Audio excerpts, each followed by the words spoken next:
Hello and welcome. I am Gimba Umar.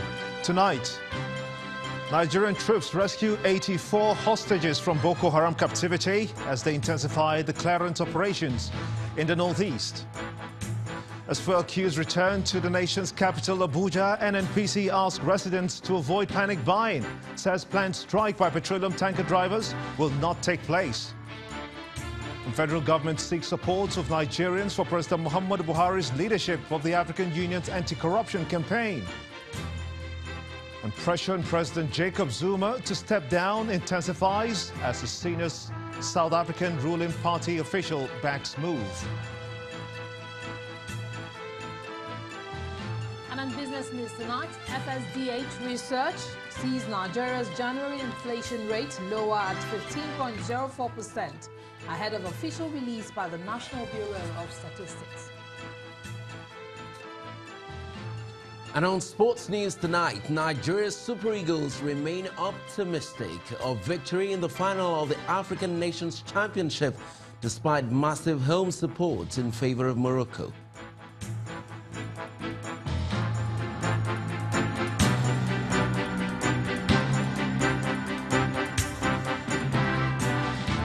Days after the men of the Nigerian army cleared a major hideout of the Boko Haram terrorists in Borno State, recovering a military tank and other weapons, another breakthrough recorded during the operation has been revealed. A total of 84 persons held hostage by the insurgents at Camp Zero were rescued by the troops and have now been handed over to the Borno State Emergency Management Agency. Some of the women were found to be pregnant while the children looked malnourished. The 84 persons were flown by the air component of Operation Lafia Dole to Maiduguri after being freed from the heavily guarded camp. The theatre commander of Operation Lafia Dole, Major General Rogers Nicholas, who handed them over, said that most of them are testing freedom for the first time in 3 to 4 years after the abduction. One person has been arrested as investigations continue on the killing of a police officer in Toto local government area of Nasarawa State by gunmen on Thursday. This is according to the police spokesman in the state, John Idrisu, who told Channels Television that the police officer was part of the IGP's Police Intelligence Response Squad, which was in the state to make an arrest. He said that the team ran into some gunmen who were trying to kidnap an expatriate, and a gun battle ensued which left him injured. The police officer was later discovered to be missing after the encounter, and his body was found on Friday.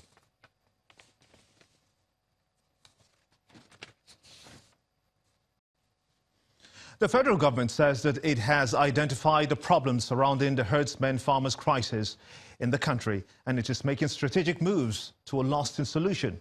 Well, according to a senior official of the Office of the Vice President, Mr. Andrew Kasari, the recommendations of a stakeholders meeting convened by the federal government have been submitted, and the first phase of implementation will take place in states which are worst hit. These solutions are hinged on 4 pillars of the economy, security, grassroots conflict resolution, and communication.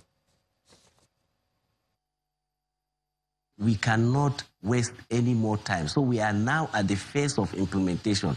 The pillars are captured in the plan that if once we can deal with the resource issues, once we can deal with how can we significantly find a place where the livestock farmers can have grass, can have water, can have a place to rest, these will tremendously reduce the traffic. And in these flashpoints, interestingly, government also over the years have found areas that have been gazetted as specifically for livestock businesses. What this administration now took away from this is that, yes, these gazetted areas for livestock businesses must also have the joint implementation with the state government. And that is why the NEC committee have also keyed in with federal government to say, yes, categorically this has to be implemented jointly. The BENUE state government has taken a swipe at the Inspector General of Police over a statement it claims was credited to the police allegedly blaming the recent killings by suspected herdsmen on the open grazing prohibition and ranches establishment law enacted by the state. In a statement, Governor Samuel Ortom explained that the alleged statement by the IGP was out of place, given the fact that the anti-open grazing law was only a fallout of the continued attacks on farming communities in the state. The statement adds, quote, "Indeed, it was this unrelenting spate of attacks that prompted the people of the state to seek a permanent solution to the incessant crisis between farmers and herders. Hence, the law for the establishment of ranches as the best method of animal husbandry across the globe." End of quote. The governor condemned the alleged statement by the IGP, saying it indicates complicity in the act and an abdication of responsibility to protect the citizens and maintain law and order.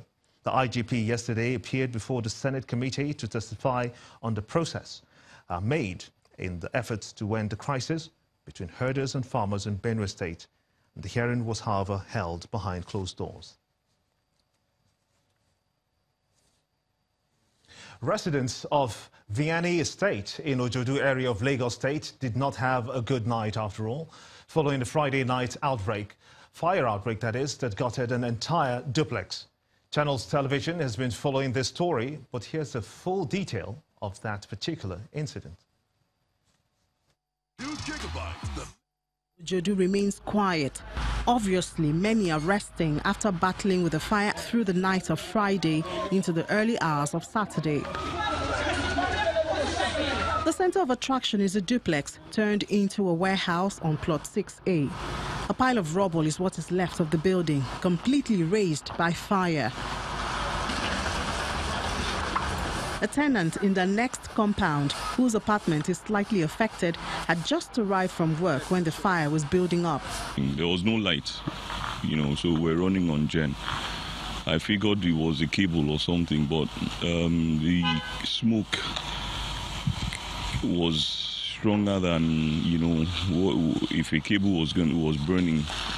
So we came out and discovered that the smoke was coming from the next building. By the time help came from neighbors, the entire duplex was engulfed in flames, with adjoining buildings slightly affected. Nobody could go in, At some point, because of the intensity of the fire, the building collapsed, So there wasn't really anything anybody could do as to ascertain what exactly caused the fire. When the fire, raged, it started, the wind started blowing it towards our own building, so it kind of caught the ceiling of the house. But because at that time the fire service had already come, so we were able to contain the fire before it did a lot of damage to our own building. The fire is believed to have been aggravated by inflammable items stored in the house. From the look of things, you can see this place. They constructed a canopy and packing a lot of cooking utensils and other things, which I'm sure aided the fire. The landlord is not resident in Nigeria. From what I heard, is in Canada and has been in Canada for years. We have not been able to contact him, and we will not be able to talk to him. And apart from that, the agent is, I think, is just interested in letting the place out and abandoning the place. Residents say the men of the fire service, on their way from another disaster situation, did what they could with what they had left. The affected duplex also shares a fence with a transformer that is not protected. The residents ensure that the fire did not get to it. The 3 houses affected by the inferno have been cordoned off by the police and the Lagos State Emergency Management Agency to prevent further disaster, while investigations into the cause of the fire continues. Yep. Fuel queues are emerging at petrol stations across the nation's capital after members of the Petroleum Tankers Drivers Union threatened to embark on industrial action to demand for the repair of the Mokwa-Jeba Road. But the Nigerian National Petroleum Corporation, the NNPC, has asked motorists and other petroleum product consumers in Abuja and its environs not to engage in panic buying. A statement by the NNPC spokesman, Mr. Undu Uhomadu, explains that the tanker drivers have promised not to embark on their planned strike. Queues and more queues are emerging all over Abuja, the nation's capital, just when the residents thought the January fuel crisis was over. Although most of the petrol stations are dispensing the product, motorists appear to be frustrated at the long queues. Almost an hour now, but as you can see, I've reached the gate now. I'm about to take the fuel now. The government needs to at least look into this situation because people are suffering. And when people are suffering like this, you know, it's not telling good about the government. So please, the government should try and do something and try to to go to the root cause of this situation and bring it to the final end so that Nigerians can at least get fuel at ease. I feel so bad, from fry pan to fire. 1 week free. Another week we are on queue again. I don't know the origin of the problem. I don't just know. We've been on this line for more than an hour. I'm supposed to be in the office, but I'm here queuing for fuel. It's not funny at all. The queue started emerging after the petroleum tanker drivers threatened to embark on industrial action over the state of the Jeba-Mokwa road. The tanker driver may likely forced to abandon that road. We know what is happening. We want you to do more. We want you to put toll gate. We want to pay. We want good quality services for ourselves. This is our country. We don't have another one we can call our own. Whenever there is a problem, strike must be the last resort. It must not be the first resort. And I want to thank you thus far. And I think you have heard from the director, because we're a team, so it's not just what I say, that the Tatabu road failed because of age and also because of ecological factor. Rain fell and destroyed the bridge. The response is, did we respond? We are responding. We have a contractor back there. The road is blocked. It is within that road that the contractor has to move his equipment. He has created a temporary route while he is reconstructing the bridge. Before the end of this year, that bridge will be complete. You have your route back. The Nigerian National Petroleum Corporation says the tanker drivers have received a commitment from the government on the repairs and reconstruction of the damaged sections of the highways. Whether this is enough to assuage the feelings of the tanker drivers remains to be seen. In related developments, the federal government has restated its commitment to use the power sector as a catalyst to transform other critical sectors of the nation's economy. The Minister for Power, Works and Housing, Mr. Babatunde Raji Fashola, said this after inspecting the Azura and Ihobo power plant project in Edo State. The minister, who also inspected the Eho section of the Benin-Lokoja Road dualization project, says that the current administration is doing everything possible to ease the sufferings of Nigerians. The Minister of Power, Works and Housing, Babatunde Fashola, arrives for inspection of ongoing works at the 2,000 megawatts Azura Edo power plant project in Ihobo, Benin City. The managing director of Azura Power, David Ladikbo, takes the minister around the facilities, which according to him is nearing completion. The minister seized the opportunity to visit the federal government Ihobo power project, also on the same location. In order to ensure that we're able to transport the power we generate from this Benin generation company, which is different from Azura, the existing generation company, we are constructing another line from this transmission station to Benin, and then from there to join the line coming from Onitsha.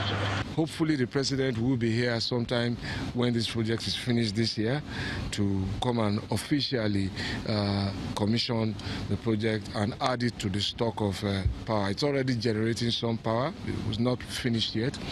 And these were some of the commitments the president made in his address in January this year. This was one of the power plants he was sure will happen. Katsina will happen. So will Kashimbila. From the power plant project site in Ihobo, the minister's next stop is the Lokoja-Benin Road dualization project being facilitated with a 100 billion naira sukuk bond by the federal government. After seeing for himself the level of progress made, the Power, Works and Housing Minister again reiterates the government's commitment to completing all the projects it has initiated in due time. What is important now is that for the people who use this road to connect to Kogi, to Lokoja, that whatever time of the year, whether it rains or there's sunshine, the road will be motorable. I've paid all the contractors, so no contractor has excuse to delay our work. Contractors who do not perform, we have our remedies and we will pursue our remedies. The minister and his team departs, leaving behind high hopes for residents and road users that the narratives will soon be better when it comes to these critical infrastructure. In part two, after the break, federal government drums up support for Nigeria as the nation leads Africa's anti-corruption campaign. Please stay with us.